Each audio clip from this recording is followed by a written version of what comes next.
Good morning, my friends.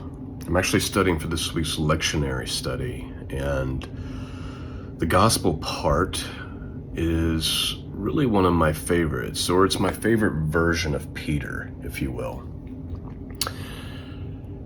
There's two things that he does that I think are beautiful. The story picks up in the book of Luke, chapter 5. They're in the boat, and Jesus tells them to cast his nets. Peter's a professional fisherman. He knows the time of day, the location. This is a pointless endeavor. And he more or less says so, but he says, "Nevertheless, Lord, at your word." And he does what Jesus tells him. That's the first thing. This seems impossible. This doesn't make any sense to me, but nevertheless, God said do it. I do it. I love that attitude. And of course, they have this multitude catch. They can't even reel it in. It's just unthinkably large. And Peter has this moment where he kind of recognizes that he's in the presence of the divine. And then this beautiful response. It says, when Simon Peter saw it, he fell down at Jesus' knees, saying, "Depart from me, for I am a sinful man, O Lord."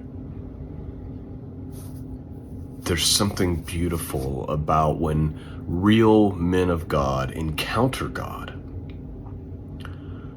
They have this overwhelming sense or realization of their own filthiness in the presence of holiness. Right? We see it in Isaiah. Isaiah's in the throne room, and he says, "Woe is me, I am undone, because I am a man of unclean lips." He recognizes, when you see who God truly is, then you get a clear picture of who you really are. The Apostle John, same thing, book of Revelation, when I saw him, I fell on my feet as though dead. Right?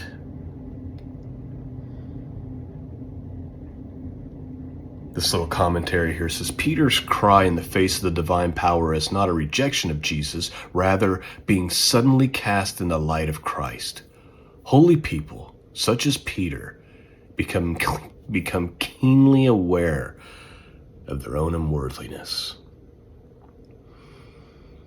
You get into the presence of God, and you see what true holiness is. It'll bring you to your knees. Peace and grace be with all of you. And until next time, God bless.